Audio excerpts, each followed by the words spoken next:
మీద నలుదిక్కుల నుండి ఆయన దూతలు పోగు చేతురు అని ఉంది.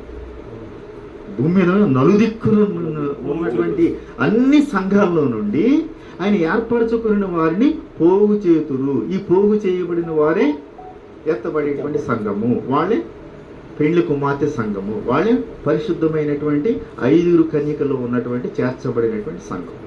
ఇప్పుడు మన బాధ ఏంటంటే, నా బాధ ఏంటంటే, మన టార్గెట్ ఏంటంటే, మన గోల్ ఏంటంటే, రేపొద్దున యేసు ప్రభు ఆయన చెప్పబెట్టకుండా వచ్చేస్తున్నాడు, సిద్ధపడినటువంటి సంఘాన్ని తీసుకెళ్ళాలి. ఆ ఎత్తబడేటువంటి గుంపులో మనం ఉండాలి. ఇప్పుడు మన కొరింథీయులకు రాసిన పత్రికలో పౌలు గారు ఇచ్చినటువంటి ఆ ఉపమానం ఎట్లా ఉంది? ఒక్కడే పురుషుడు అనగా ఎవరా ఒక్కడే పురుషుడు? క్రీస్తు. తర్వాత పరిశుద్ధురాలైన కన్యకనుగా, ఎవరి కన్య? సంఘము. ఈ 2 మాటలు మనకి క్లియర్ అయిపోయింది. కన్య అనగా సంఘము, పురుషుడు అనగా క్రీస్తు. ఇప్పుడు మనమందరం కూడా ప్రదానం చేయబడ్డాం, అంతే కదా? ఇప్పుడు మనమందరం కూడా ప్రదానం చేయబడి ఉన్నాం ఆల్రెడీ. ప్రధానం అనగా బాప్తిస్మ ద్వారా చర్చ్ మెంబర్స్గా మనం రికార్డెడ్గా ప్రదానం చేయబడి ఉన్నాం. ఇప్పుడు రాబోయే పెళ్లి కుమారుని కొరకు ఎదురు చూస్తున్నాం. ఇప్పుడు రాబోయే పెళ్లి కుమారుని కొరకు ఈ ప్రదానము చేయబడినటువంటి కన్యక ఎవరైతే సిద్ధపడి ఎదురు చూస్తుందో అటువంటి కన్యకనే పెళ్లి కుమారుడు తీసుకెళ్తాడు. కానీ ఒక పురుషునికి ఒక కన్యక ప్రదానం చేయబడి ఆయన ఎక్కడికో కువైట్ అమెరికా ఇతర దేశాలకు వెళ్ళిపోయి మళ్ళీ వచ్చే వరకు కూడా నువ్వు వెయిట్ చేయమని చెప్తే ఈమె గారు వెయిట్ చేయకుండా పిచ్చి వేషాలు వేస్తూ వాళ్ళతో వీళ్ళతో సహవాసం చేస్తూ ఏమండి మరి ఆమె ఇష్టానుసారంగా నడుచుకుంటే ఆయన చేర్చుకుంటాడా? అనేక అసభ్యకరమైన పదాలు నేను ఉపయోగించదలుచుకోలేదు. అంటే ఒక కన్యక ప్రదానము చేయబడిందంటే పరపురుషునితో ఇంకా ఆమెకి సంబంధం ఉండదు. ప్రదానము చేయబడినటువంటి ఆ పురుషుని గురించి ఆలోచిస్తూ ఉంటుంది. ఆమె తలంపులు, ఆమె జీవితం, ఆమె సిద్ధపాట్లు, ఆమెకున్న సర్వస్వము, ఆమె ధనము, ఆమెకున్నటువంటి సమస్తము కూడా ఆ పురుషుని కొరకే సమర్పించుకోవాలని ఎదురు చూస్తూ సిద్ధపరచుకుంటూ ఉంటుంది. అలా కాకుండా ఈ లోక సంబంధమైనటువంటి ఈ సాతాను అనేటువంటి వేరే పురుషునితో కనుక సంబంధం పెట్టుకుంటే ఈ పురుషుడు విడిచిపెట్టేస్తాడు. 2 పురుషులు ఉన్నాడు. క్రీస్తు అనే పురుషుడు ఉన్నాడు, సాతాను అని లోక సంబంధమైనటువంటి వ్యక్తి ఉన్నాడు. మరి వీడితో సంబంధం పెట్టుకుని ఆయన ఎందుకు వివాహం చేసుకుంటాడు? ఆయనకి వివాహం చేసుకోవడానికి నిశ్చయించబడినటువంటి ప్రదానము చేయబడినటువంటి కన్యక ఆయన కొరకే కట్టుబడి ఎదురు చూడాలి. అప్పుడే ఆయనకి సంతోషం, అప్పుడే ఆ సంఘాన్ని అటువంటి కన్యకను ఆయన తీసుకుపోతాడు. అలా కాకుండా అటో కాలు ఇటో కాలు అయితే అది లేకపోతే ఇది అనుకుంటే విడిచిపెట్టేస్తారు అంతే. చల్లగా కానీ వెచ్చగాని లేకపోతే నోటి నుండి నిన్ను ఉమ్మయిస్తున్నాను అంటాడు ప్రాణగ్రంథం. చల్లగా నేను వెచ్చగాను అటు అంతే. అటు లోక సంబంధమైన ఆ పాప పురుషునితోనైనా సంబంధం పెట్టుకో, లేదా పవిత్రుడైనటువంటి ప్రభుత్వనైనా సంబంధం పెట్టుకో.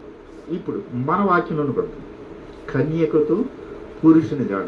ఇప్పుడు నేను ఇదంతా ఎందుకు చెప్పానంటే ఈ వాక్యం అర్థం కావడం.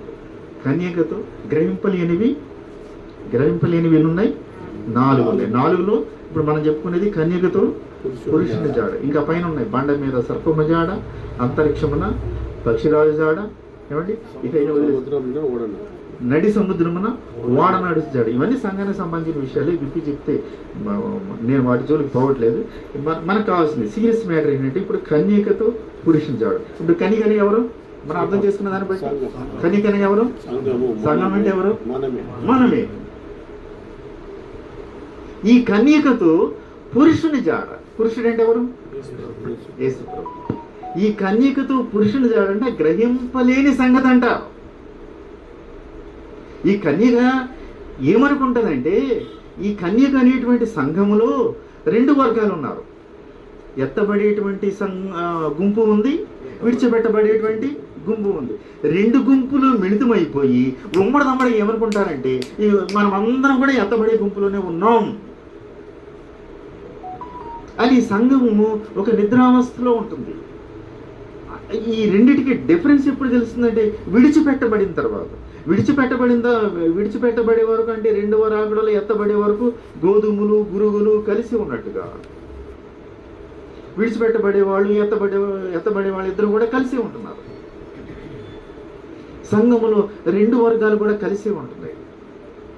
ఎవరు ఎత్తబడుతున్నారో, ఎవరు విడిచిపెట్టబడుతున్నాడో గ్రహింపలేకుండా ఉన్నారు. గ్రహింపలేని విషయం అంటే అది. మన గ్రహింపులో ఉన్నది ఏంటంటే గుడికి వచ్చిన మనం అందరం కూడా ఎత్తబడిపోతాం అనేది మన గ్రహింపు. జనరల్గా ఇక్కడ ఉన్న కూర్చున్న వాళ్ళందరూ కూడా వెళ్ళిపోవాలి, నా ఆశ అది. కూర్చున్న వాడు అందరూ ఆశ అది. అదే ఆశ కలిగి వచ్చింది కదా.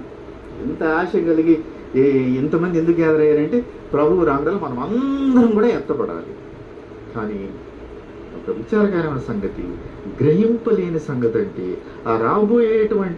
ఆ పెళ్లి కుమారుడుగా రాబోయేటువంటి పురుషునితో ఈ కన్యక జాడ గ్రహించలేకుండా ఉన్నామంటే అసలు కూడినటువంటి ఈ కన్యక అనేటువంటి సంఘంలో ఎత్తబడేటువంటి వాళ్ళు ఎంతమంది? ఎత్తబడేటువంటి కన్యక ఎవరు?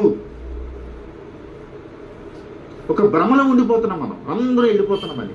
అందరూ వెళ్ళట్లేదు. 10 మందిలో 5 మంది వెళ్తున్నారు. 10 మంది కూడా కన్యక సంఘమే. ఎత్తబడేటువంటి సంఘాన్ని గుర్తించటం ఎలాగా? అది గ్రహింపలేని సంగతి. ఇప్పుడు అంటే కన్యకతో పురుషుని జాడ అంటే ఒక పురుషుడు ఒక కన్యకను ప్రేమించినప్పుడు ఆ కన్యకతో ఎట్లా సంభాషించాలో ఆయనకి తెలుసు. ఎవరికి కన్న తల్లి తండ్రికి బంధువులు స్నేహితులు కూడా ఎవరికి తెలియకుండా ఆ కన్యకు ఇన్ఫర్మేషన్ ఇచ్చేయగలడు. అలాగే ఆ కన్య కూడా ఆయన ఇచ్చేటువంటి ఇన్ఫర్మేషన్ రిసీవ్ చేసుకోగలదు. ఈ ఆత్మ సంబంధమైనటువంటి మనం సిద్ధపడినటువంటి సంఘము, సిద్ధపడినటువంటి విశ్వాసి ఆ ప్రభు యొక్క మాటను అర్థం చేసుకోగలదు. ఆయన చూడగలదు, ఆయన మనసును అర్థం చేసుకోగలదు, ఆయన రాకడను గ్రహించగలదు, ఆయన చెప్పేటువంటి విషయాలను గ్రహించగలదు. ఆయన్నే ప్రేమించి ఆయన వరకు ఎదురు చూసేటువంటి కన్యక. నేను దీని గురించి ఒక చిన్న ఎగ్జాంపుల్ చెప్పి నేను ముగించేస్తాను. ఇక్కడ మనకి ఎస్తేరు గ్రంథంలో ఎస్తేరు స్టోరీ మీకు తెలుసు కదా, మీకు అర్థం కావడం వరకు వెళ్తున్నాను. ఎస్తేరు గ్రంథంలో కనుక మనం చూసినట్లయితే, ఎస్తేరు స్టోరీ చూసినట్లయితే, ఎస్తేరు రాణి కాకముందు ఎవరున్నారు? వష్తి, ఆశ్వరేషు ఒక రాజు ఉన్నాడు. ఎస్తేరు గ్రంథంలో మనకు తెలుసు, మొదటి వచనంలో మనం చూస్తున్నాం. నేను స్టోరీ సింపుల్గా చెప్పేస్తున్నాను, ఎందుకంటే నేను సమయం మళ్ళీ ఎక్కువ తీసుకుంటే అదొక నాకు అపవాదం. ఇప్పటికీ మా సెక్టార్లో నాకు స్టాంప్ వేశారు, నన్ను డిస్క్వాలిఫై చేశారు.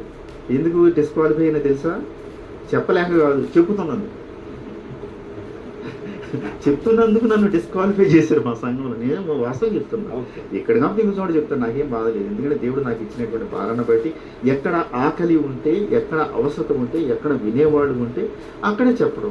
అనేక సంఘాలు చెప్తున్నాను. మన సంఘం ఒక చోటే కాదు, అనేక సంఘాలను మాట్లాడుతున్నా. అనేక సంఘాల్లో అనేక రకాల మనుషులను నేను చూస్తున్నాను, అనేక రకాల సేవకులను నేను చూస్తున్నాను. చెప్పవలసిన బాధ్యత నాకుంది, నేను చెప్తున్నాను. ఒక 10 నిమిషాలు ఎక్కువైనా నొచ్చుకోకండి.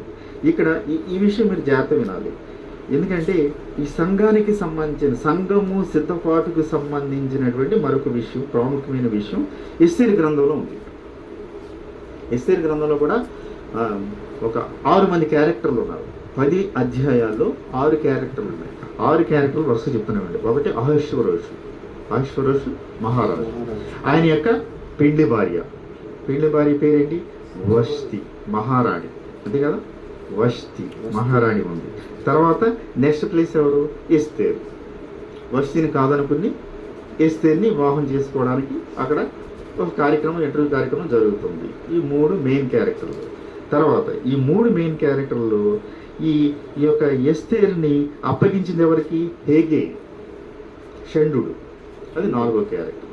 తర్వాత ఇంకొక 2 సపరేట్ క్యారెక్టర్లు ఉన్నారు. ఎవరు? ఒకడు హామాను, మోర్దెకై. వెరీ గుడ్, బ్రహ్మాండమైన సంఘం అండి. ఏం చెప్తున్నారు నాకు అన్నీ తెలుసు. అయితే నేను కొంచెం వివరించి చెప్తాను చూడండి. ఇక్కడ ఇన్ని క్యారెక్టర్లు నేను ఎందుకు చూపిస్తున్నానంటే, మన సంఘంలో ఇన్ని క్యారెక్టర్లు ఉంటాయి.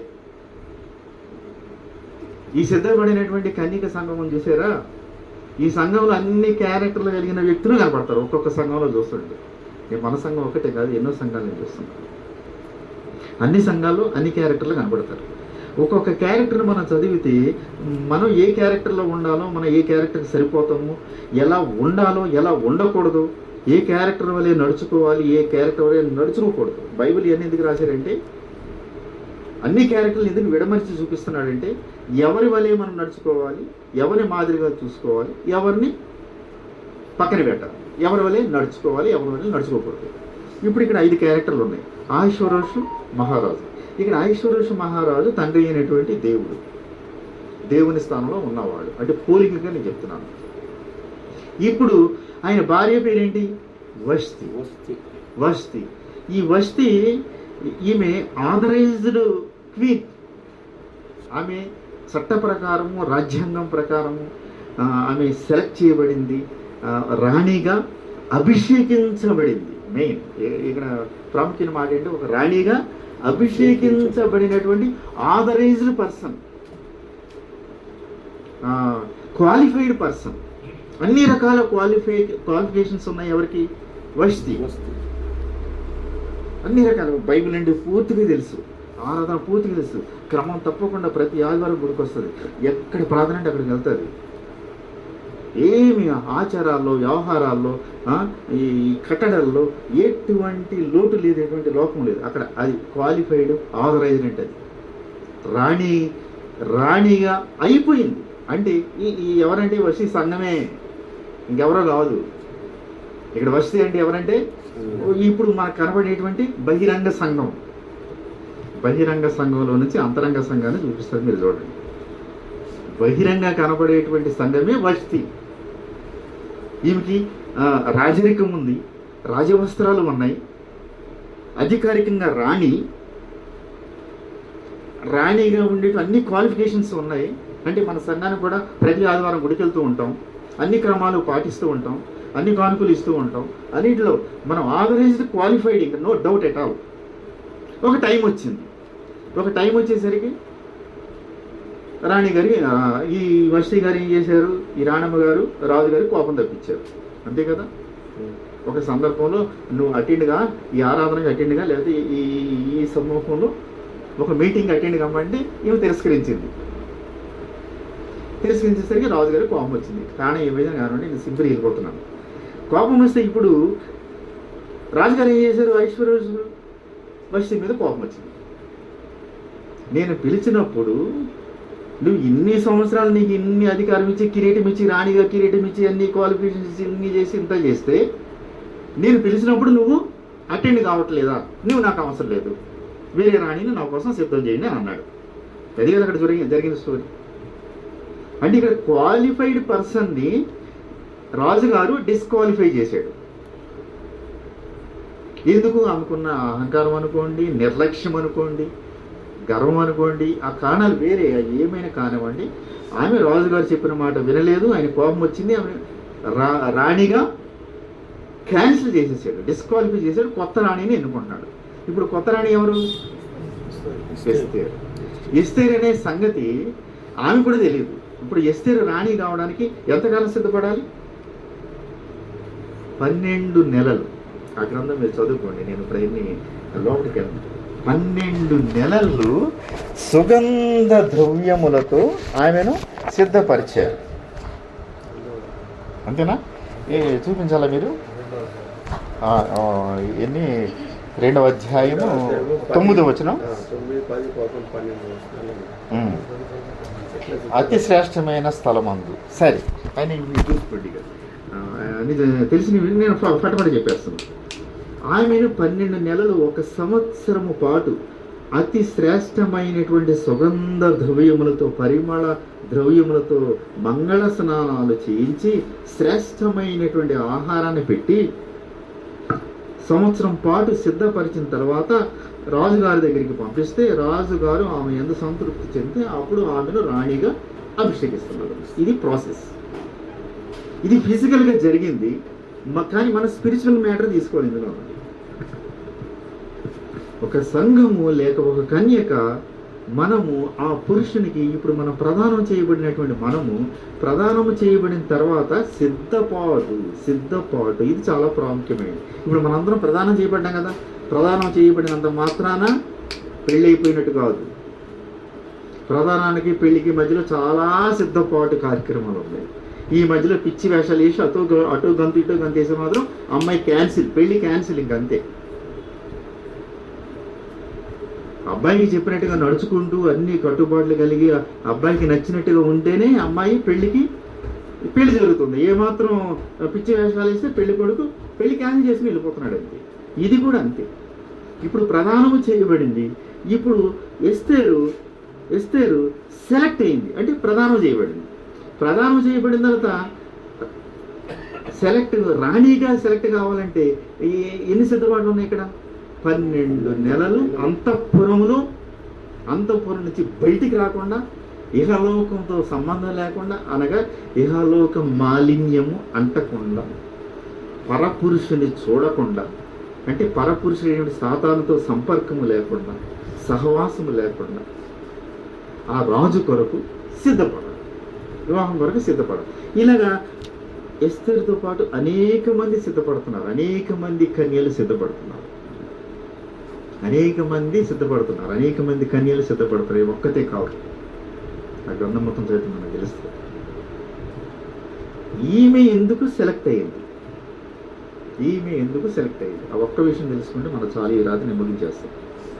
ఇప్పుడు ఈమె సెలెక్ట్ కావడానికి ఆమెలో ఉన్న ఒకే ఒక గొప్ప సుగుణాన్ని మీకు చూపిస్తున్నా.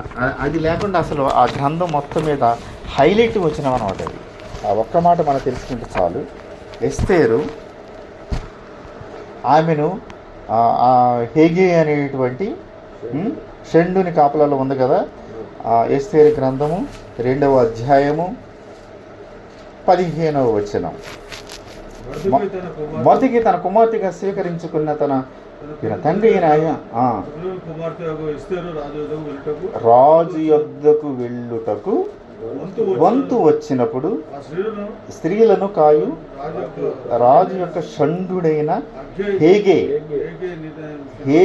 నిర్ణయించిన అలంకారము కాక ఆమె మరి ఏదియూ కోరలేదు.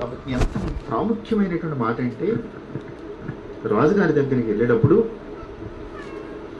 ఈమె ఎటువంటి అలంకరణ కావాలని కోరుకుంటే అలాంటి వస్తువులు అవి ఇవ్వాలి. ఇంకంతే.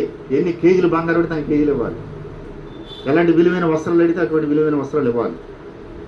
కింద ఉంటుంది, ఆమె ఏమి కోరుకుంటే అది ఆమెకు ఇచ్చుట కద్దు అని రాయబడింది కింద.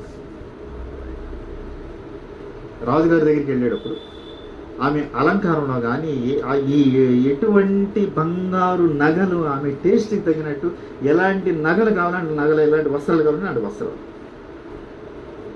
ఎటువంటి అలంకారం కావాలంటే అలాంటి అలంకారం ఆమెకి ఇవ్వాల్సిందే. ఇంకా నో డౌట్, ఎంత కావాలంటే అంత ఇవ్వాల్సిందే. ఇక్కడ ముఖ్యమైన పాయింట్ ఏంటంటే, వెళ్ళే వాళ్ళందరూ కూడా వాళ్ళకి నచ్చినటువంటి అలంకారం చేసుకుని వెళ్తున్నారు, అంతే కదా. చాలామంది వెళ్ళారు అప్పుడు వాళ్ళకి నచ్చినటువంటి అలంకారంతో వెళ్ళారు, నచ్చిన నగలు ధరించుకుని, నచ్చిన బట్టలు ధరించుకుని వెళ్ళారు, కానీ సెలెక్ట్ కాలేదు. ఇక్కడ మరి ఎస్తేరు సెలెక్ట్ అయిందంట. ఎస్తేరు సెలెక్ట్ అయ్యేటువంటి సందర్భంలో ఆమె క్యారెక్టర్ కూడా కనిపిస్తుంది. ఆమె అలంకారము ఎటువంటి అలంకారం కోరుకుంది? ఆమెకు అప్పగించబడిన హేగే నిర్ణయించబడిన అలంకారము తప్ప మరి ఏదియు, హేగే నిర్ణయించిన అలంకారము తప్ప. ఇప్పుడు పెద్ద డైమండ్ నెక్లెస్ ఆమె కోరుకోవచ్చు, కానీ హేగే ఏమన్నాడు, అన్ని 50 డైమండ్లు మనకి ఎందుకమ్మా, నీకు 1 డైమండ్ చాలు అన్నాడు అనుకో, అంతే. అదొకటి. విలువైనటువంటి బంగారంతో నేతతో ఉన్నటువంటి పట్టు చీర కోరుకోవచ్చు, అంత ఎందుకమ్మా, మొత్తం బంగారం ఎందుకమ్మా, అంచుంటే చాలు అని అన్నాడు. ఓకే, నువ్వు చెప్పినట్టు అది హేగే నిర్ణయించినటువంటి అలంకారము తప్ప. మెడ నిండా 1 కేజీ బంగారు నగలు వేసుకున్నాడు, ఎందుకమ్మా అన్ని, ఏదో 1 నగలుంటే చాలు అంతే. ఓకే, నువ్వు ఎలా చెప్తావు. అంటే ఈమెలో ఉన్న సుగుణం ఏంటంటే, నేను ఎందుకు చెప్తున్నానంటే, ఇక్కడ ఎస్తేరు అనగా సంఘం, కన్యక అనబడినటువంటి సంఘం, హేగే అనగా పరిశుద్ధం, హేగే అనగా పరిశుద్ధం. ఇప్పుడు ఈ సంఘాన్ని సిద్ధపరిచేది ఎవరండి? పరిశుద్ధాత్మ. సంఘాన్ని సిద్ధపరిచే ఈ పరిశుద్ధాత్ముడు అంతరంగమైనటువంటి వ్యక్తి. మన ఈ సంఘాన్ని ప్రభువు రాకడ కొరకు సిద్ధపరిచేది పరిశుద్ధాత్మ, హేగే. ఇప్పుడు రాజు అయినటువంటి ఆశ్వరోషుకు ఎటువంటి అలంకారం ఇష్టమో, ఎటువంటి రూపము ఇష్టమో, ఎటువంటి గుణము ఇష్టమో, ఎటువంటి స్వరూపము ఇష్టమో, ఆయన టేస్ట్ ఎవరికి తెలుసు? ఏకైకి తెలుసు. మన పరలోక తండ్రి యొక్క టేస్ట్ ఎవరికి తెలుసు? పరిశుద్ధాత్ముడు తెలుసు. ఇప్పుడు పరిశుద్ధాత్ముడు చెప్పుకున్నట్టుగా మనం నడుచుకున్నాం అనుకోండి, ఎస్తేరు వల్ల సరిపోతుంది. పరిశుద్ధాత్ముడు చెప్పకుండా మన ఇష్టానుసారమైన నగలు ఒంటి నిండా ధరించుకుని, కాళ్ళకి చేతులకు ఇక్కడ ఇష్టానుసారం మొత్తం ధరించుకుని వెళ్ళాం అనుకోండి, ఆ ప్రభు చూడగానే ఇదంతా బాహ్య సౌందర్యమే గంగిరెద్దులాగా అలంకరించుకుని వచ్చింది, బాహ్య సౌందర్యం తప్ప అంతరంగ సౌందర్యం ఏమీ లేదు, ఈ బాహ్య సౌందర్యానికి అలా ప్రాధాన్యత ఇచ్చే వ్యక్తి తప్ప అంతరంగ సౌందర్యం ఏమీ లేదు. ఆయన స్క్రీనింగ్ చేస్తాడు. ఆయన ఒక్కసారి అలా చూడగానే జీవము గల దేవుని కన్నులకు స్పష్టము కానిది ఏదీనూ లేదు. రోమీ పత్రికలో మనం చూస్తాం. ఆయన దృష్టి కీళ్లను ఎముకలను విభజించినంత మట్టుకు దూరుచు హృదయాంతరంగమునందలి ఆలోచనలన్నింటినీ పరిశోధించుచున్నది. ఒక్కసారి ఆయన ఒక వ్యక్తిని చూశాడంటే, నీ బాహ్య రూపము అంతరంగ రూపము కీళ్లను ఎముకలను విభజించినంత మట్టుకు దూరుచు హృదయాంతరంగమునందలి ఆలోచనలన్నింటినీ కూడా పరిశోధించుచున్నది. అంతరంగ సౌందర్యం చూసేవాడు మన దేవుడు. అంతరంగ సౌందర్యం ఎట్లా ఉండాలో సిద్ధపరిచేవాడు పరిశుద్ధాత్మ. ఇప్పుడు మళ్ళీ తగిన రీతిగా పరిశుద్ధాత్ముడు మనల్ని డిసైడ్ సిద్ధపరుస్తూ ఉంటే మనం ఏం చేస్తాము? దేవుని యొక్క స్వభావాన్ని, దేవుని యొక్క ఉద్దేశాన్ని అర్థం చేసుకోలేనటువంటి కన్యక ఏం చేస్తుంది? తన సొంత అలంకరణలోకి వెళ్ళిపోతుంది. సొంత ఇష్టాలు, సొంత నచ్చినట్టుగా నడుచుకుంటాం, నచ్చినట్టుగా సిద్ధపడతాం, నచ్చినట్టు వేస్తాం, నచ్చినట్టు ప్రార్థన చేస్తాం, నచ్చినట్టు చేస్తాం, నచ్చినంతసేపే వింటాం. ఒక 10 నిమిషాలు ఎక్కువైందంటే మనం ఓర్చుకోలేము. అప్పుడు ఇంత టైంలో అయిపోవాలి, ఇంత టైంలో బిగిన్ చేయాలి, ఇంత టైంలో అయిపోవాలి. నువ్వు కనుక దేవునికి టైం పెడితే దేవుడు మనకు టైం పెట్టేస్తాడు. మనం పెట్టిన టైంలో దేవుడు రాడండి.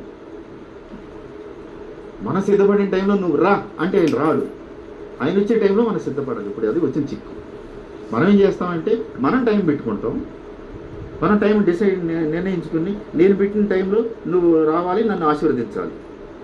ఆ టైం ఇంత టైం దాటిందంటే మాత్రం గెట్ అవుట్. మనమే ఆయన గెట్ అవుట్ అనేటువంటి పరిస్థితులకు వచ్చేసింది సంఘము. తెలుసుకోవాల్సిన విషయం ఏంటంటే, ప్రభువు ఎప్పుడు వచ్చినా సరే, మనం ఏ జామున వచ్చినా సరే, ఏ సమయంలో వచ్చినా సరే మనం సిద్ధపడి ఉండాలి. అందుకే నేను ఈ మాటలు ఇంతగా నేను ఇంట్రెస్ట్ చెప్పడానికి కారణం, పరిశుద్ధాత్ముడు నిర్ణయించినటువంటి అలంకారం అది తప్ప ఇంకా మరేమీ కోరలేదు. ఇక్కడ ప్రాముఖ్యమైన విషయం ఏంటంటే, ప్రభువు ఈ లోకములో మనకు దేవుడు ఏ స్థితిలో ఉంచితే, ఎంత ఐశ్వర్యం ఇస్తే, ఏ స్థితిలో మనం ఉంచుతాడో ఆ స్థితిని మనం యాక్సెప్ట్ చేయాలి. అంతకంటే ఎక్కువ కోరుకోవడానికి మనకి స్కోప్ లేదు. ఎక్కువగా ఉన్న వాళ్ళని చూసి వ్యసన పడడానికి లేదు. దేవుని పిల్లల లక్షణం కాదు అది. వాళ్ళకి అంత ఇచ్చేవు నాకు ఎందుకు ఇవ్వలేదు, వాళ్ళతో సమానంగా నాకు ఇవ్వు అనడానికి లేదు ఇక్కడ. ఆయన ఏ స్థితిలో ఉంచినా ఆ స్థితిని యాక్సెప్ట్ చేయాలి. దేవుడు ఇచ్చిన దానికి మనం సంతోషించాలి అని థ్యాంక్ఫుల్గా ఉండాలి. అది ఇక్కడ మన ఎస్తేర్ని చూసి నేర్చుకోవాల్సిన పాఠం. హేగే నిర్ణయించిన అలంకారము తప్ప, హేగే నిర్ణయించిన అలంకారము తప్ప. షడ్రక్ మేషక్ అబేద్నెగోలు కూడా వాళ్ళు మాంసాహారం మానేసి శాకాహారం. ఇక్కడ ఎస్తేర్లో ఉన్నటువంటి సుగుణం అది. పరిశుద్ధాత్ముడు నిర్ణయించినటువంటి ఆ స్థితి, అది ఆర్థికమైన స్థితి కావచ్చు, అది ఏ సంఘములో ఉంచాడో, ఏ స్థితిలో ఉంచాడో, ఏ ఉద్యోగం పెట్టాడో, లేకపోతే నేను హౌస్ వైఫ్గా ఉంచాడా, ఒక ఎంప్లాయీగా ఉంచాడా, ఒక విశ్వాసగా ఉంచాడా, ఏ స్థితిలో ఉంచినా నీవు యాక్సెప్ట్ చేసి ప్రభువును ప్రేమించగలిగే ఉండాలి. ఇంకంతే. అటువంటి వాళ్ళంటే నాకు ఇష్టం. ఇంకొకటి, ఇవన్నీ చెప్తే మనకు సమయం కాదు కానీ ఎస్తేర్లో లక్షణాన్ని నేను వివరించలేను, కానీ ఒక ప్రాముఖ్యమైనటువంటి సంగతి అది. అందుకే ఆమె సెలెక్ట్ అయింది. ఇక్కడ కన్యకతో పురుషుని జాడ అని ఎందుకు అంటానంటే, ఇక్కడ కన్యకని ఎవరు? ఎస్తేరు, అంతేనా? కన్యకతో పురుషుని జాడ ఈమె సెలెక్ట్ అయ్యే వరకు కూడా ఎస్తేరుని ఆ రాజు రాణిగా ఎన్నుకుంటాడని ఎవరికి తెలియదు. పేద కుటుంబం నుంచి వచ్చింది. ఆమె పుట్టింది పేద కుటుంబం, పెంచింది మొదగైన వాడు, ఒక పేదవాడు, మొరటోడు. ఏం ఎక్కడ సెలెక్ట్ అవుద్దని అనుకుంటున్నారు అందరూ, చూసుకున్నారు అందరూ కూడా. ఎంతోమంది రాణి వంశంలో రాజ కుటుంబాల్లో పుట్టి పెరిగి చిన్నప్పటి నుంచి కూడా యువరాణిగా పుట్టి యువరాణిగా పెరిగి చక్కగా మంచి అలంకారంగా భాగ్య సౌందర్యం కలిగి మంచి రూపము రంగు కలిగి ఉన్నవాళ్ళు ఎంతోమంది ఉన్నారు. వీళ్ళవుతారు చూసి వాళ్ళందరూ దృష్టికి ఎంతోమంది రాణి అవుతారు అనుకున్నారు. కానీ ఎస్తేరు రాణి అవుతుందనే సంగతి ఎవరికి తెలియదు. ఈ కన్యకతో ఆ పురుషుని జాడ ఎవరికి తెలియదు. ఎప్పుడు తెలిసింది? ఆ పురుషుడు సెలెక్ట్ చేసుకున్న తర్వాత. అదే కన్యకతో పురుషుని జాడ.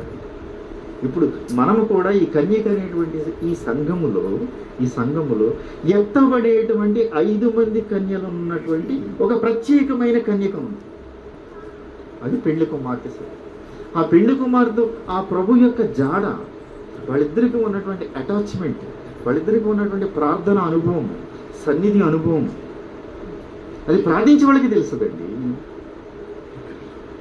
ఇప్పుడు మనకున్న ఒక డ్రాబ్యాక్ ఏంటంటే, ఆదివారం గుడికి వెళ్తున్నాం, వస్తున్నాం, ఈ వారం అంతా మన డ్యూటీ అయిపోయిందని హ్యాపీగా నిద్రపోతే నో, పెద్ద నిర్లక్ష్యం. సాతాను సంఘానికి పెట్టిన అది ఒక గొప్ప శోధన అయిపోయిందండి ఈ కాలంలో. ఆదిమ సంఘ కాలం ప్రతిదినము ఇంటింటా రొట్టె విరుచు కూర్చున్నారు, అంతేగా. ఇప్పుడు మనకేమైపోయిందంటే, మనకు ఒక నిర్లక్ష్యం వచ్చేసింది. ఆదివారం వచ్చిందా, గుడికి వెళ్ళామా, రొట్టెలో పాల్గొన్నామా, ఆరాధనలో పాల్గొన్నామా, అయిపోయింది. ఈ వారానికి సరిపడే డ్యూటీ అయిపోయింది. ఇక మిగిలిన రోజులన్నీ ఎలా ఉన్నా పర్లేదు, మన పనులు మనం చేసుకోవచ్చు అనే ఒక నిర్లక్ష్యము, నిర్లిప్తత సంఘంలో ఏర్పడిపోయింది. ఇవన్నీ తెలుసుకుని నాకు భయం వేసేసింది. నో ఆదివారం ఒక్కరోజు ఆరాధన అది చాలదు.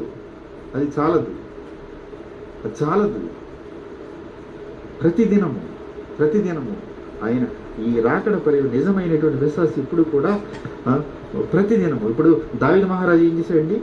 వేకువనే వెతికేతరం అన్నాడు కదా. వేకువని అంటే మొదట్లో ఆయన బిగినింగ్లో వేకువనే వేకువనే తెల్లవారుజామున ప్రార్థన చేశాడు. అది చాలేదు. ఉదయమని అంతేనా?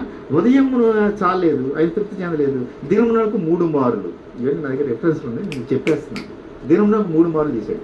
ఒక్కసారి మార్నింగ్ ప్రేయర్ చాలేదు, దినమునకు 3 మారులు, ఉదయము, మధ్యాహ్నం, సాయంత్రం. 3 సార్లు చేస్తే చాలేదు, దినమునకు 7 మారులు చేశాడు. 7 మారులు చేసిన కానీ చాలేదు. ఇంకా అంటే ఆయన యొక్క ఆత్మీయస్థితి పెరిగే కొద్దీ దినానికి ఉదయాన్నే చేసేవాడు 3 సార్లు చేశాడు, 3 సార్లు చేసేవాడు 7 సార్లు చేశాడు, 7 సార్లు చేసేవాడు. దేవారాత్రంలోని యెహోవా మందిరంలో 24 అవర్స్లోకి వెళ్ళిపోయాడు. ఆయన ఆత్మీయస్థితిని ఎట్లా పెంచుకున్నాడు చూడండి. అందుకని మహారాజు మహారాజు అయ్యాడని చెప్పేసి ఆయన దేవుని విడిచిపెట్టలే. బయట సింహాసనం మీద 1000 దినములు గడుపుడు కన్నా ఒక్క దినము నీ సన్నిధిలో గడపడం నాకు ఎంతో లేదు. ఒక్క దినము ఆ సింహాసనం మీద 1000 దినాలు లేకంటే నీ సన్నిధిలో దివారాత్రులు ఒక్క దినము గడుపుట నాకు ఎంతో లేదు. అట్లా అంత దేవుడంటే అంతగా ఇష్టపడ్డాడు కాబట్టి, అంత అటాచ్మెంట్ ఉంది కాబట్టి గొర్రెలు కాసుకుని వాడిని తీసుకొచ్చి రాజుని చేశాడు. ఇక్కడ ఎస్తేర్ను కూడా ఎటువంటి ఎన్నిక లేనటువంటి ఒక పేద కుటుంబంలో పుట్టినటువంటి ఒక పేద వ్యక్తిని ఆయన రాణిగా ఎన్నుకున్నాడు అని అంటే ఆమెలో ఉన్నటువంటి సుగుణం. చాలామంది ఏం చేస్తారు, నేను ఒకే ఒక మాట చెప్పి నేను ముగిస్తాను. అంటే ఈ సంఘానికి ఇప్పుడు మనకు కావాల్సింది ఏంటంటే, రాజుగారి దగ్గరికి వెళ్ళే ముందు ఆమె ఏమి కోరినా ఇస్తారు. చెప్పాం కదా, ఏమి కోరినా ఇచ్చట కొద్దు, ఎటువంటి బహుమానాలు అడిగినా ఇస్తారు. మనం కూడా చర్చికి వచ్చి దేవుణ్ణి, ప్రభు నాకు అది కావాలి, ఇది కావాలి, ఉద్యోగం కావాలి, బంగారం కావాలి, ఇల్లు కావాలి, కారు కావాలి, పొలం కావాలి, అది కావాలి, ఇది కావాలి, ఏది అడిగినా ఇస్తాడండి. మన ఏడుపు చూడలేక ఏడుస్తుంటే ఏం చేస్తాడు? ఇస్తావా చేస్తావని ఏడుస్తుంటే ఏం చేస్తాడు? మన పిల్లలు ఏడుస్తుంటే, బాబు నా కొడుకు నన్ను కారు కావాలని అడిగాడు, సింపుల్గా 5-6 లక్షలు కొని పెడతాను అంటే, లేదు నాకు 12 లక్షల కారు కావాలన్నాడు. అప్పట్లో 5-6 ఏళ్ల క్రితం పట్టుబట్టి తప్పిందా నాకు? ఏదైనా కాలే కదా. మన పీడిస్తుంటే ఏం చేస్తాడు? అడిగి మనకు అడుగుడి మీకు ఇవ్వడం అన్నావు కదా ప్రభు, అడగటమే అది ఏదైనా అడిగి ఆయన విసిగించి పీడించి నువ్వు ఇస్తానన్నా కూడా ఇస్తావా చస్తావా అడగటమే. మనకి ఇది అలవాటు అయిపోయింది, అడగడం పొందుకోవడం. ఇప్పుడు ఇది పెద్ద ఫ్యాషన్ అయిపోయింది. నేను అడిగాను, దేవుడు నాకు ఎంత ఇచ్చేసాడు. మన దేవుడి దగ్గరకు వచ్చేవాడి మనకి సైకిల్ మీద ఉన్నవాడు మోటార్ సైకిల్ వెళ్తాడు, మోటార్ సైకిల్ మీద నడిచేవాడు కార్లు నడుస్తాడు, విమానాలు నడుస్తాడు. ఇది నన్ను ఇలా నడిపిస్తున్నాడు, చూసుకోండి, మీరందరూ కూడా ప్రభు దగ్గరికి రండి, మీరు కూడా విమానాలు ఎక్కిచ్చేస్తారు. ఇది ఒక ఫ్యాషన్ బాల్ అయిపోయింది. సాతాను మన తప్పుదోవ పట్టించేటువంటి బాల్. ఎందుకు చెప్తున్నా, ఎందుకంటే నా బాధ ఏంటంటే యేసు ప్రభు కన్న తల్లికి ఏమి చేయలేడండి. అది ఆలోచన చేయండి. యేసు ప్రభు ఈ లోకానికి లోక సంబంధమైనటువంటి ఫలాలు ఇవ్వడానికి వచ్చాడా, ఆత్మ సంబంధమైన ఫలాలను ఇవ్వడానికి వచ్చాడా? లోక సంబంధమైన ఫలాలు ఇవ్వాలంటే కన్న తల్లి అయిన మరి ఎక్కువ ఏమవ్వాలి తెలుసా? నా లెక్క ప్రకారం ఒక స్వస్థవరం చేయాలి. అమ్మా నేను వెళ్ళిపోతున్నా, ఇంక నువ్వేం బాధపడతావు, ఇదిగో నీకు స్వస్థవరం ఇస్తున్నా, ఎవరు నీ దగ్గరికి వచ్చి ప్రార్థన చేస్తే నీ చెయ్యి వాళ్ళని ఎత్తిపోయి పెడితే వాళ్ళకి స్వస్థ జరిగిపోద్ది, వాళ్ళు ఎంతో మంది ఇస్తారు, హ్యాపీగా నువ్వు బ్రతికినంత కాలం హ్యాపీగా బ్రతుకని ఒక స్వస్థవరం 2 వరాలు ఇచ్చేసి వెళ్ళిపోవాలి. ఏమిచ్చాడండి? ఏమిచ్చాడండి? కాళ్ళకు చెప్పులు కానీ చేతిలో సంచి కానీ జోలి కానీ లేనటువంటి ఒక యోహాన్ని ఇచ్చి, ఇదిగో నీ తల్లి, ఇదిగో నీ కుమారుడు. అంతే కదా ఆయన చెప్పిన వారు రేపు మా 7 మాటల్లో మనం ధ్యానం చేసుకుంటాం. అందరూ ఏదేదో చెప్తూ ఉంటారు, నా హోలు మండిపోతూ ఉంటారు. అసలు కరెక్ట్గా చెప్పాల్సింది ఎవరైనా మీలో ఎవరైనా అవకాశం ఇస్తే చెప్పండి. యేసు ప్రభు ఈ లోకంలో కన్న తల్లికి ఏమి చెల్లాడు? అమ్మా ఇదిగో నీ కుమారుడు అంటే ఆ కుమారుడు ఎలాంటోడు? ఏమైనా ధనం ఉందా, ఇల్లు ఉందా, వాకిలు ఉందా, ఆస్తి ఉందా? ఏమీ లేదు. ఒక బికారుడు. మనం ఈ లోక సంబంధంగా చెప్పాలంటే లోక సంబంధమైన ఐశ్వర్యం లేనే లేదా యోహానికి. ఎవరి వాళ్ళ తెలుసా? ఒక పొట్టి జక్కలు అంటుండే వాళ్ళు, అరిమద యూసుఫ్లు అంటుండే వాళ్ళు. ఏమీ లేనటువంటి యోహాను పట్టుకొని ఇచ్చాడు. కాళ్ళ చెప్పు లేనటువంటి, సంకలో సంచి అయినటువంటి లేనటువంటి, ఏమీ లేనటువంటి ఈ లోక సంబంధంగా ఏమీ లేదు. ఆత్మ సంబంధంగా అన్నీ ఉన్నవాడు. ఆత్మ సంబంధంగా అన్నీ ఉన్నాయి, లోక సంబంధంగా ఏమీ లేనటువంటి యోహాన్ని అప్పగించి వెళ్ళాడు తల్లికి. మరి మనం వచ్చేస్తే మనకు ఐశ్వర్యం వచ్చేద్దా? గంపలు పట్టజాలంతటువంటి ఐశ్వర్యం మనకి ఇచ్చేస్తాడా? మన గుడికి వెళ్ళి రాగానే గంపలు ఇంటికి వస్తే సిద్ధంగా ఉండాలి, అది మన ఎక్స్పెక్టేషన్. నో. సాధారణ ఏంటంటే మనల్ని డైవర్ట్ చేసేసి దేవునికి దూరం చేసేసి దేవుని దగ్గరికి వచ్చేసి ఇన్ని లోక సంబంధమైన ఆశీర్వాదాలు వచ్చేస్తాయి. అది రాంగ్ కాన్సెప్ట్. అసలు ఆ కాన్సెప్టే రాంగ్. ఎందుకంటే ఈ లోక సంబంధమైనటువంటి ఫలములు ఇవ్వడానికి పైన వాటినే వెదకుడని ఆయన చెప్తే దాన్ని మర్చిపోతాం. పైన వాటిని వెదకడం మర్చిపోయి కింద ఉన్న వాటిని వెదకండి అని బోధిస్తున్నారు. ఈ కాలంలో బోధించే బోధలు కూడా అట్లా తయారైపోయి. ఓకే, నేను దాన్ని విడిచిపెట్టేస్తున్నా. ఇప్పుడు ఈ కన్యకని, ఇప్పుడు మనం కన్యక కదా, కన్యక సంఘము మనం ఏం కోరుకోవాలి? ఆత్మ సంబంధమైన కోరికల, లోక సంబంధమైన కోరికల. మిగిలిన వాళ్ళందరూ కూడా కోరుకుంటున్నారు. ఇక్కడ ఎస్తేరుతో పాటు వెళ్ళే వాళ్ళందరూ కూడా నాకు ఇన్ని నగలు కావాలి, ఇన్ని వస్త్రాలు కావాలి, అది కావాలి, ఇది కావాలని కోరుకుంటున్నారు.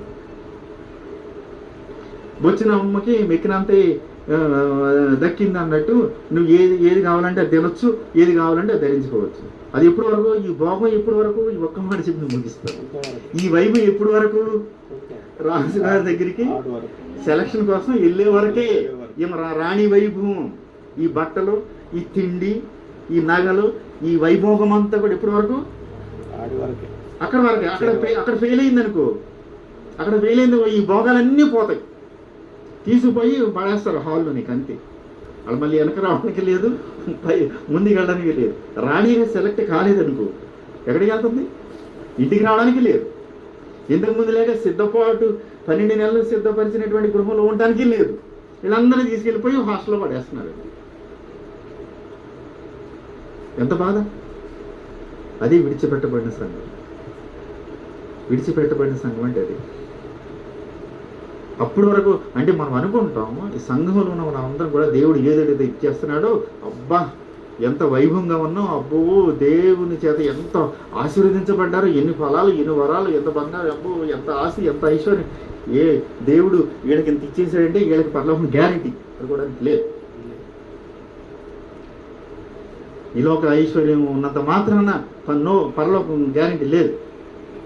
తర్వాత దేవుడు ఇస్తున్నాడు కదని చెప్పేసి దేవుడు ఏమన్నా ప్రేమించేసి మనమే పెళ్లి కుమార్తె అనుకోవడానికి లేదు. ఇక్కడ వీడు ఎస్తేరుతో పాటు పొందుకున్న వాళ్ళు అందరూ కూడా రాణిగా ఏం సెలెక్ట్ కాలే. కానీ ఎస్తేరు కంటే ఎక్కువ అనిపించారు, ఎక్కువ బంగారం ఉంది, ఎక్కువ వస్త్రాలు ఉన్నాయి, ఎక్కువ తిండి కోరుకున్నారు, నా నుంచి ఫుల్గా పుష్టిగా తయారయ్యారు. కానీ అక్కడ ఫెయిల్ అయిపోయారు. కన్యకతో పురుషుని జాడ. ఆయన కోరుకునే కన్యక ఎలా ఉండాలి అనే దాని గురించి నేను ఎస్తేరుని చూపిస్తున్నాను మీకు. ఈ కన్యకతో పురుషుని జాడ గ్రహింపలేరు. సామాన్యులు గ్రహింపలేరండి, అల్ప విశ్వాసులు గ్రహింపలేరండి, అటు ఇటు నులివెచ్చగా ఉన్న విశ్వాసులు గ్రహింపలేరండి. దేవుడితో సహవాసం చేసే వాళ్ళకి మాత్రమే తెలుస్తుంది. దివారాత్రములు ప్రార్థించే వాళ్ళకి తెలుస్తుంది, నిత్యము ప్రార్థించే వాళ్ళకి తెలుస్తుంది, విసుగక ప్రార్థించే వాళ్ళకి తెలుస్తుంది, ఆ ప్రార్థన అనుభవం ఉన్న వాళ్ళకి తెలుస్తుంది. ఏదో మొక్కుబడిగా వెళ్ళిపోయి 2 గంటలు కూర్చొని వచ్చేసిన వాళ్ళకి తెలియదు. కాబట్టి నా కోరిక ఏంటంటే, నా బాధ ఏంటంటే, నా ఆశ ఏంటి, నా ప్రార్థన ఏంటంటే, మనమందరం కూడా ఎత్తబడే సంఘంగా ఉండాలి. ఎత్తబడే సంఘంగా ఉండాలి. ఎత్తబడే గుంపులో మనం అందరం ఉండాలంటే మనం నిత్యము ఆ ప్రార్థన జీవితం కలిగి, పరిశుద్ధత కలిగి, ఆ ప్రభువుతో సహవాసం చేస్తూ, ఆ ప్రభువు రాకడ కొరకు ఎవరు చూస్తారో వాళ్ళే ఎత్తబడుతున్నారు. ఎట్లాగ సహవాసం? ఒకే ఒక మాట, మత్తయి సువార్త 6:6 నువ్వు ప్రార్థన చేయనప్పుడు ఎట్లా ప్రార్థన చేయాలి, ఎట్లా సహవాసం చేయాలి? వేషధారులు వల్లి గుడిలోకి వెళ్ళి 2 చేతులు ఎత్తేసేసి అంటే అది కాదు ప్రార్థన. ఎట్లా చేయాలి చెప్పు, చదవమ్మా. ఎవరి గదిలోనికి వెళ్ళి? ఎవరి గదిలోనికి వెళ్ళి? ఏ గది? ప్రార్థన గది. నువ్వు ప్రార్థన చేయదలుచుకుంటే నీ గదిలోనికి వెళ్ళు. మనం ప్రార్థన చేయదలుచుకుంటే ఎక్కడికి వెళ్తాం? ఆదివారం ఆలయానికి వెళ్తాం. ఆదివారం ఆలయానికి వెళ్ళి ప్రార్థన చేస్తున్నామండి మనం. ఆదివారం ఆలయానికి వెళ్ళేది ప్రార్థన చేయడానిక, ఆరాధించడానిక? అది మరి ప్రార్థన ఎక్కడ జరిగింది? ఎక్కడ జరిగింది? ఆదివారం గుడిలో ప్రార్థన జరిగిందా? ఆదివారం గుడిలో ప్రార్థన జరుగుతుందా? ఆదివారం గుడిలో జరిగేది ప్రార్థన కాదు, ఆరాధన.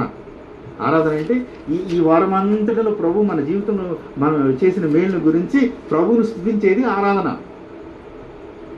ఎలా ప్రార్థించాలో నేర్పేది, ఎలా ఆరాధించాలో వీటన్నిటి కృతజ్ఞత తెలిపేది ఆ స్థలము, ఆరాధన స్థలము. కానీ ప్రార్థన చేయాల్సింది ఎక్కడ? నీ గదిలో. నీ గదిలో. నీ గది అంటే ఉంటాయి, బెడ్రూమ్ ఉంటుంది, గెస్ట్ రూమ్ ఉంటుంది, కిచెన్ రూమ్ ఉంటుంది, అన్ని రూమ్లు ఉంటాయండి. ఏ రూమ్ ఉండదు? మన హిందువులకైతే ఉంటుంది లేదా? మరి మనకేమొచ్చింది? మనకేమొచ్చింది? అసలు మన ప్లానింగ్ తప్పు. సాతాను ఎంత రాంగ్ రూట్లో పెట్టేసాడు చూసారా మనల్ని. మన ఇల్లు కట్టే ప్లానింగ్లోనే అసలు ప్రార్థన గది అంటూ లేకుండా చేశాడు. నా ఇల్లు కట్టుకున్నప్పుడు నేను ఇంజనీర్తో చెప్పాను, బాబు నాకు ప్రేయర్ రూమ్ కావాలి. అది ఎక్కడ పెడతావో ఎంత పెడతావు నాకు అనవసరం, నాకు మాత్రం ప్రేయర్ రూమ్ కావాలి. ఆ తర్వాత ఎన్ని రూమ్లు అయినా సరే చెప్పాడు. నీవు ప్రార్థన చేయదలుచుకుంటే నీ గదిలోనికి వెళ్ళి. ఇప్పుడు ఈరోజు ఎంతమంది వచ్చారు ఈ గది ఇక్కడికి? ఎందుకు? ప్రార్థనకి వెళ్తున్నామని వచ్చారు, ప్రేయర్కి వెళ్తున్నామని వచ్చారు కదా. అంటే మనం ఏం చేస్తామంటే పక్కింట్లో ప్రార్థన జరిగితే వెళ్తాం, కానీ మనకు సొంత ప్రార్థనకు మనం సమయం ఇవ్వట్లేదు. కనీసం ఇలాగ అలవాటు చేయాలని 40 దినాల ప్రార్థన గొడుగులు పెట్టుకున్నాం. పక్కింట్లో ప్రార్థన జరిగితే వెళ్తాం, కానీ మన ఇంట్లో ప్రార్థన జరుగుతుందా? మన ఇంట్లో కొంచెం మైక్ మన ఇంట్లో ప్రార్థన జరుగుతుందా? నీ గదిలోకి వెళ్ళి, నీ గదిలోకి వెళ్ళి, నీ గదిలోనికి వెళ్ళి ఆ తర్వాత తలుపు మూసుకొని రహస్యమందుండి రహస్యమందుని వినుచున్న నీ తండ్రికి ప్రార్థన చేయము. అప్పుడు అంతే నిమ్మకి వచ్చేసారు. దేవుడు మనకు ప్రతిఫలము ఇచ్చేది ఎక్కడా? ఫలము దొరకు స్థలము ఎక్కడా? ఎక్కడ? నీ ప్రార్థనా గదిలో. ఇప్పుడు నేను ఒక మాట చెప్తాను, ఫలము దొరకు స్థలము ఎక్కడ? ఫలాలు ఎక్కడ దొరుకుతాయి? పొలములో. అంతేనా? పొలములో ఫలాలు దొరుకుతాయి, పొలములో ఫలాలు పండుతాయి చెట్లకు. అక్కడ 10 ఫలాలు పండితే, నీ పొలంలో 10 ఫలాలు పండితే 10లో ఒక ఫలాన్ని తెచ్చి, దశమ ఫలాన్ని తెచ్చి ఆరాధనకు వచ్చి ఆదివారం అబ్బా నాకు దేవుడు 10 ఫలాలు ఇచ్చలేదు, ఒక ఫలాన్ని అక్కడ ఇచ్చి దేవుని కనపరుస్తూ, అది ఆరాధన. అసలు నీ జీవితంలో ఫలమే లేదు, ఇక్కడ ఎట్లా ఆరాధన చేస్తాం? ఫలము కావాలంటే ఒకటి చేయాలి. ఏం చేయాలి? నీ గదిలోనికి వెళ్ళి తలుపు మూసుకొని రహస్యమందుండి వింటున్న నీ తండ్రికి ప్రార్థించవలను. అప్పుడు అక్కడ నీకు ప్రతిఫలము దొరుకుతుంది. అప్పుడు అక్కడ నీకు ప్రతిఫలము దొరుకుతుంది. ప్రతిఫలం ఎక్కడ దొరుకుతుంది? ప్రార్థన గది. మనం అనుకుంటాం గుడిలో దొరికితే ప్రతిఫలాలు, ఆదివారం గుడికి వెళ్ళిపోతే ఫలాలు వచ్చేస్తాయి అనుకుంటాం. కానీ వాక్యం చెప్తుంది నీ గదిలోకి వెళ్ళి ప్రార్థన చేయము, రహస్యమందుండి చూస్తున్న నీ తండ్రి నీ ప్రార్థన విని అప్పుడు అప్పుడు అక్కడ నీకు ప్రతిఫలము ఇచ్చాము. ఇది నా బాధ. ఇది మన జీవితం అలవాటు చేసుకోవాలి. ఇది మన జీవితం అలవాటు చేసుకోవాలి. మన కుటుంబం, మన ఇల్లే దేవాలయం అయిపోతుంది అప్పుడు, మన హృదయం మందిరం అయిపోతుంది అప్పుడు. ఇక అప్పుడు నాకు ఏమీ లేదు అంట దావీదు. అది దావీదు ఆ మాదిరిగా సంపాదించుకున్నాడు. దివారాత్రములు దేవునితో సహవాసం చేసి ధ్యానించి ప్రార్థించి గొర్రెలు కాసుకునేవాడు మహారాజు గారు. మనము కూడా ఏ స్థితిలో ఉన్నా సరే, మనము ఇప్పుడు మన టార్గెట్ ఏంటి? మన మహారాజు మహారాణి కాదు మనకు కావాల్సింది. పెళ్లి కుమార్తె వలి ప్రభు రాకుండా ఎత్తపడదు. అది మన టార్గెట్. అది టార్గెట్. ఆ టార్గెట్ పెట్టుకుని మనం ప్రార్థన చేసినప్పుడు ఆ ప్రభువు జాడ మనకి తెలిసిపోతుంది. ఆయన మనకి జవాబు ఇస్తాడు. వాక్యం ద్వారా మాట్లాడతాడు, దర్శనము ద్వారా మాట్లాడతాడు, స్వరము ద్వారా మాట్లాడతాడు. ఆయన ప్రేమించినటువంటి ఒక పురుషుడు ఒక కన్యకను ప్రేమించినప్పుడు ఆమెకి ఎట్లాగా సందేశం పంపారో ఆయన తెలుసు. కంటి చూపుతో సందేశం వెళ్ళిపోతుంది. ఆ ప్రభు మనతో మాట్లాడతాడు వాక్యం ద్వారా. ఆయన మాట్లాడేటువంటి ఆ విధానాలు మనకు తెలిసిపోతాయి. వాక్యం ద్వారా మాట్లాడతాడు, దర్శనం ద్వారా మాట్లాడతాడు, స్వరం ద్వారా మాట్లాడతాడు. ఒక వ్యక్తి ప్రసంగిస్తుంటే ఆదివారం ఒక దైవజనుడు ప్రసంగిస్తుంటే ఆ ప్రసంగం ద్వారా మాట్లాడతాడు. అనేక రకాలుగా మాట్లాడతాడు దేవుడు. ఈ అనుభవాలు చెప్పడానికి ఇది సమయం కాదు, కానీ అది మనం సంపాదించుకోవాలి. అదే మనం ఈ దినాలు కనిపెట్టవలసిన జాడ. ఆ ప్రభువు జాడను మనం కనిపెట్టాలి. ఆయన మనస్సును, ఆయన హృదయాన్ని కనిపెట్టాలి. ఆయనతో సహవాసం చేయాలి. వాళ్ళు మాత్రమే రాత్రుల్లో ఎత్తబడరు. అటువంటి సిద్ధపాటు మనందరికీ అనుగ్రహించాలని ప్రార్థన చేసుకున్నాం. సర్వోన్నతుడు మీకు వందనాలు, స్తోత్రం. మీ యొక్క వాక్యాన్ని ధ్యానం చేసుకోవడానికి మీరు ఇచ్చిన సమయాన్ని బట్టి మీకు వందనాలు. మా తండ్రి, ఇదిగో ఈ రాత్రి సమయంలో కన్యకతో పురుషుని జాడను గురించి కొన్ని సంగతులు మేము నేర్చుకున్నాం, కొన్ని మాటలు మేము విన్నాం. త్వరగా రానయ్యున్న మా తండ్రి, పెళ్లి కుమారుడిగా రానయ్యున్న మా తండ్రి, మేమందరము నీకిష్టమైన పెళ్లి కుమార్తె వలె అలంకరించుకొని సిద్ధపడి నీ రాకడలో నీకు మహిమ మేఘములోనికి మేము మహిమ శరీరాలతో మార్చబడి ఎగిరి వచ్చే భాగ్యాన్ని, నీ మేఘములోనికి ఎగిరి వచ్చి నీ మేఘముల నుండి నీ రాజ్యములో చేర్చబడేటువంటి భాగ్యము కూడిన ప్రతి ఒక్కరికి, ప్రార్థించున్న ప్రతి ఒక్కరికి, ప్రార్థనలో ఏకీభవించిన ప్రతి ఒక్కరికి అనుగ్రహించమని వేడుకొనిచున్నాం. కుటుంబాన్ని మీరు దీవించండి. ఇంతమందిని ఆహ్వానించి మా తండ్రి మరి ఈ యొక్క సహవాసాన్ని ఏర్పాటు చేసి ఇంతమందితో కూడా కలిసి నిన్ను స్తుతించాలనేటువంటి సిద్ధపరిచినటువంటి ఆహ్వానించినటువంటి ఈ కుటుంబాన్ని, కుటుంబ యజమాన్ని, మరి బిడ్డలను ప్రతి ఒక్కరిని కూడా మీరు దర్శించండి. వచ్చిన వారందరినీ మీరు